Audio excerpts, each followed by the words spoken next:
odontologia restauradora direta é atualmente baseada em procedimentos adesivos, com amplo domínio das restaurações em resina composta.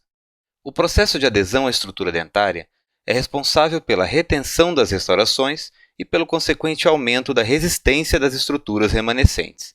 Embora haja em alguns sistemas adesivos a interação química com a hidroxiapatita, o processo de retenção é majoritariamente micromecânico, obtido a partir da desmineralização da superfície remanescente e, no caso da dentina, da formação da camada híbrida, uma zona de inter-relação entre componentes do sistema adesivo e o tecido dentinário. Falando especialmente de restaurações que envolvam a dentina como substrato, uma vez que os sistemas adesivos interagem com a estrutura dentária e este tecido exibe uma relação íntima com a polpa, não podemos pensar em uma restauração adesiva sem nos atermos à necessidade de proteção desse complexo dentino-pulpar.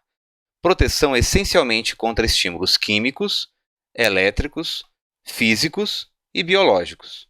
Alguns critérios e condições são fundamentais para a decisão de se realizar ou não uma proteção específica, bem como também são decisivos na escolha dos materiais envolvidos nessa proteção. A principal lembrança recai normalmente sobre a questão da profundidade da cavidade.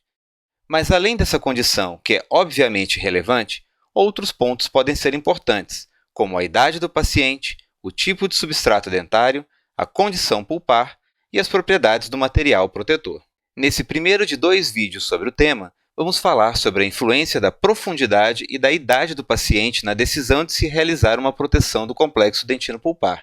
No próximo, abordaremos em maiores detalhes os outros critérios mencionados, certo? Então, vamos lá. Como dito anteriormente, a profundidade da cavidade configura-se como um fator decisivo na opção por realizar a proteção pulpar. Profundidade, no entanto, não guarda necessariamente uma relação direta com o tamanho físico da cavidade.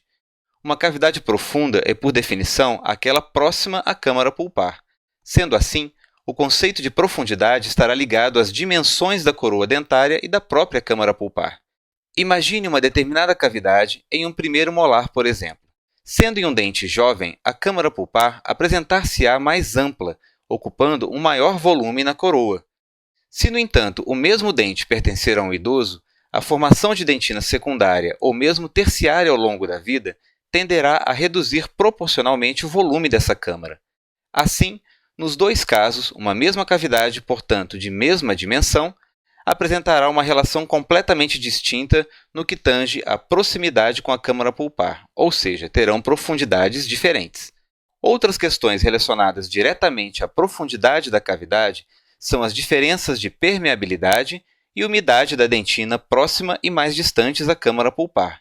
Em razão da histologia desse tecido, em especial da disposição radial dos túbulos dentinários, temos uma maior concentração desses túbulos próximos à câmara pulpar. Além de mais concentrados, apresentam maior diâmetro nessa região quando comparados à junção amelo-dentinária. Assim, áreas de dentina próximas à câmara pulpar são mais permeáveis e também mais úmidas, o que pode interferir diretamente na seleção do material de proteção. Didaticamente, classificamos as cavidades quanto à sua profundidade em rasas, médias, profundas e muito profundas, havendo, para tanto, protocolos de proteção diferentes para cada caso. No entanto, reiteramos que se trata de apenas um dos critérios a ser considerado. Outra condição relevante na decisão de se realizar uma proteção pulpar é a idade do paciente. Além da questão referente ao volume da câmara pulpar, que tratamos anteriormente, um outro aspecto é o metabolismo distinto entre pacientes jovens, adultos e idosos. Nos pacientes mais jovens, há, em regra, uma quantidade maior de células indiferenciadas na polpa, além de odontoblastos viáveis e em plena atividade, quando comparadas aos pacientes adultos ou idosos. Sendo assim, tratamentos locais que dependam da eficiência metabólica, como por exemplo o estímulo à produção de dentina terciária pela utilização do hidróxido de cálcio, tendem a ser mais eficazes em pacientes mais jovens. Até aqui, alguma dúvida? Nossa ideia é alertar que a profundidade da cavidade não deve ser tida como o único fator importante na decisão de se realizar um ou outro protocolo de proteção pulpar. A idade do paciente e também outros fatores podem e vão interferir diretamente nessa decisão. No próximo vídeo da série, vamos continuar a tratar do tema, falando da influência do tipo de substrato dentário, da condição pulpar inicial e das propriedades do material protetor. Essas foram as referências utilizadas nesse vídeo e continuamos à disposição para discutirmos sobre o tema, certo?